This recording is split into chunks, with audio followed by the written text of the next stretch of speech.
नमस्कार बच्चों। जीजे सीनियर सेकेंडरी स्कूल की एसएस क्लास में मैं संदीप आपका स्वागत करता हूं। हमारा जो लेसन चल रहा है ग्रामीण क्षेत्र पर शासन चलाना, आज हम जो है आगे के प्रश्न है वो रीड करेंगे। 7 प्रश्न हमने कल रीड कर लिए थे। आज हम 8वां प्रश्न है वो रीड करने जा रहे हैं। हमारा जो स्थानीय जमींदार थे, मुखिया थे, ने विद्रोह में जो विद्रोह किया था नील को लेकर के, नील की खेती को लेकर के, तो रेतों का समर्थन किस प्रकार किया। रेत मतलब किसान, यानी किसानों का समर्थन इन जमींदारों ने और इन मुखियाओं ने कैसे किया, क्यों किया, क्या प्रॉफिट था इसका, वो इस प्रश्न में पढ़ेंगे। बात कब की है ये? 1859, 1859, 1859 में नील रेतों को, रेत क्या होते हैं? किसान, यानी नील की खेती करने वाले जो किसान थे उनको लगा कि बागान मालिकों के विरुद्ध विद्रोह में, जो वो किसान है वो बागान मालिकों के विरुद्ध विद्रोह कर रहे हैं, उस विद्रोह में उन्हें स्थानीय जमींदारों और मुखियाओं का समर्थन मिल सकता है। कैसा महसूस किया जो किसान थे नील की खेती करने वाले ने? जो 1859 में उन्होंने महसूस किया कि जो वो बागान मालिकों के विरुद्ध जो है नील की खेती को लेकर विद्रोह कर रहे हैं, उससे जो है उन्हें स्थानीय जमींदारों और मुखियों का समर्थन है वो मिल सकता है। समर्थन का मतलब साथ मिल सकता है। बहुत से गांवों में जिन मुखियाओं से नील के अनुबंध, अनुबंध का मतलब समझौता होता था, उस पर जो ज़बरदस्ती साइन करवाए थे, हस्ताक्षर करवाए थे, उन्हें ही नील किसानों को इकट्ठा किया। उन्होंने क्या किया? जो मुखिया थे उन्होंने क्या किया? नील के किसानों को इकट्ठा किया और जो है बागान मालिकों के लाठी धारकों के सामने जो है आमने सामने की लड़ाई लड़ी। कई स्थानों पर रेतों ने विद्रोह के उकसाया। कई स्थानों पर क्या हुआ? रेतों यानी किसानों को विद्रोह के लिए उकसाते हुए स्वयं जमींदार गांव-गांव घूमने लगे।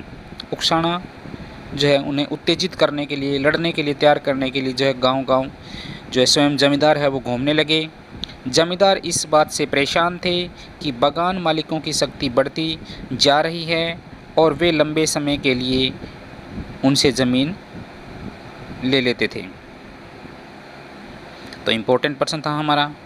नेक्स्ट है हमारा, लॉर्ड कॉर्नवालिस द्वारा बंगाल में स्थायी बंदोबस्त लागू करने के क्या कारण थे?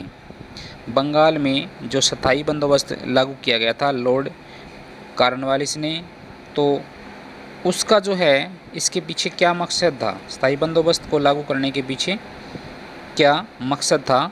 1793 में लागू किया था लॉर्ड कॉर्नवालिस ने। 1700 जो है 93, 1903 में जो है बंगाल में स्थायी बंदोबस्त लागू किया गया था। स्थायी बंदोबस्त के अनुसार जो है किसानों का कर वो फिक्स कर दिया था कि इसे भविष्य में ना तो बढ़ाया जाएगा ना घटाया जाएगा, जितना जो है बताया गया है उतना ही लिया जाएगा।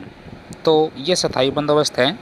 टैक्स के ऊपर जो है किसानों के ऊपर कर लगाया गया था भूमि पर लॉर्ड कॉर्नवालिस के द्वारा। तो जो लॉर्ड कॉर्नवालिस थे उन्होंने बंगाल में स्थायी बंदोबस्त लागू किया था। उसके पीछे क्या कारण थे?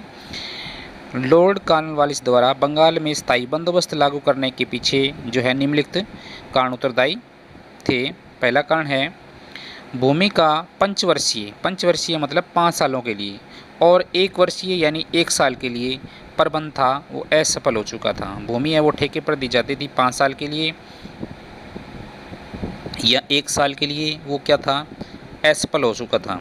इसलिए एक समिति की नियुक्ति की गई जिसके परामर्श का मतलब होता है सलाह, जिसकी सलाह पर जो है स्थायी बंदोबस्त लागू किया गया था।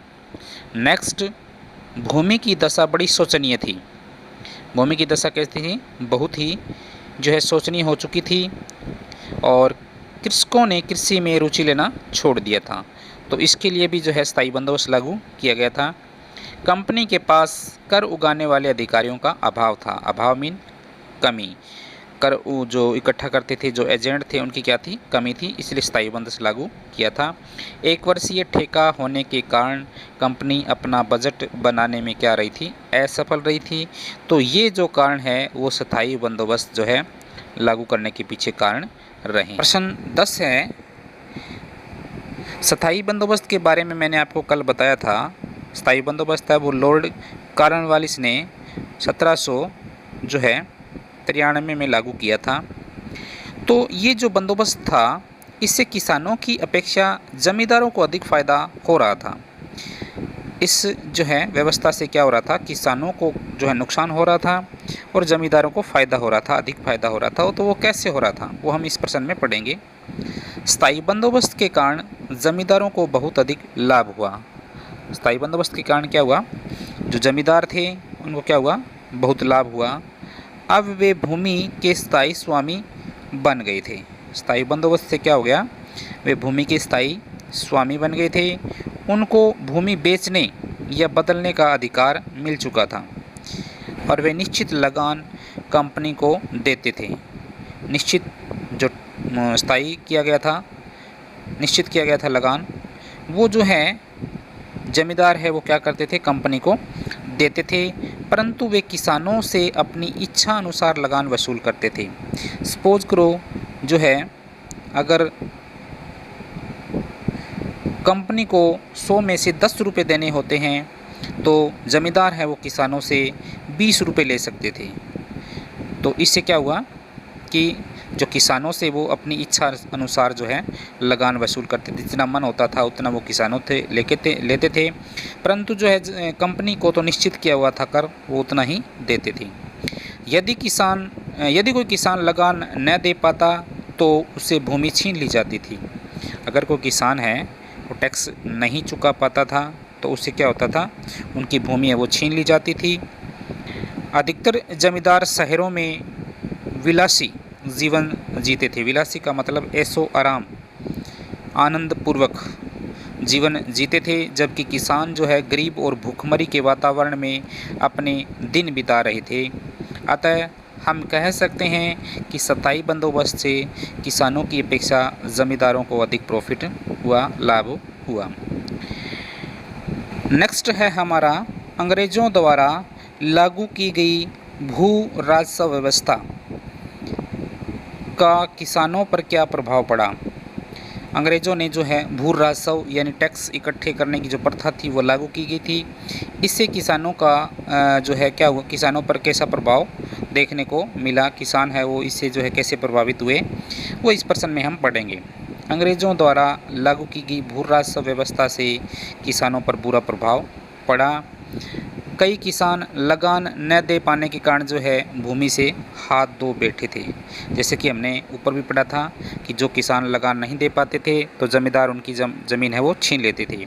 तो इसी प्रकार जो है किसानों पर क्या प्रभाव पड़ा, किसानों की जो फसल अच्छी नहीं हो पाती थी तो वे लगान नहीं दे पाते थे और लगान नहीं दे पाने के कारण जो है उनकी भूमि है वो छीन ली जाती थी। तो कई किसानों की भूमि है वो से हाथ धो बैठे थे, अतः गाँव में गरीबी बढ़ गई थी। नेक्स्ट जो प्रभाव है वो किसानों पर क्या पड़ा, नई व्यवस्था के कारण उपजों के उत्पादन में भारी अंतर आया। नई व्यवस्था के कारण जो उपज थी यानी जो खेतों में फसल उगाते थे के उत्पादन में भारी अंतर आया। अब किसान नकदी फसल अधिक मात्रा में बोने लगे। नकदी फसल वो होती है जिन्हें बाज़ार में बेचकर जो है पैसा कमाया जाता है। तो अब जो है नकदी फसल है वो अधिक बोने लगे ताकि लगान समय पर चुकाया जा सके। कंपनी के व्यापारी भारत में अफ़ीम की तस्करी करते थे। अफ़ीम नशा होता है, उसकी तस्करी करते थे। उन्होंने जो है भारतीय किसानों को अफ़ीम की पैदावार बढ़ाने के लिए उकसाया। इससे जो है किसानों पर जो है ये भी प्रभाव देखने को मिला। नेक्स्ट है आपका दक्षिण में कपास और बंगाल में पटसन तथा चाय की खेती अधिक मात्रा में होने लगी। दक्षिण में कपास, बंगाल में पटसन, जो बोरे वगैरह जो बुने जाते हैं वो पटसन से बुने जाते हैं, और चाय की खेती अधिक मात्रा में होने लगी। इन वस्तुओं के निर्यात से कंपनी को लाभ पहुंचा। निर्यात होती है बाहर भेजना, आयात का मतलब देश में मंगाना और निर्यात का मतलब बाहर भेजना। तो ये जो है बाहर भेजते थे, इससे जो है कंपनी को तो लाभ हुआ, परंतु किसान पहले की भांति निर्धन यानी गरीब ही रहे। तो आज के लिए इतना ही। Thank you.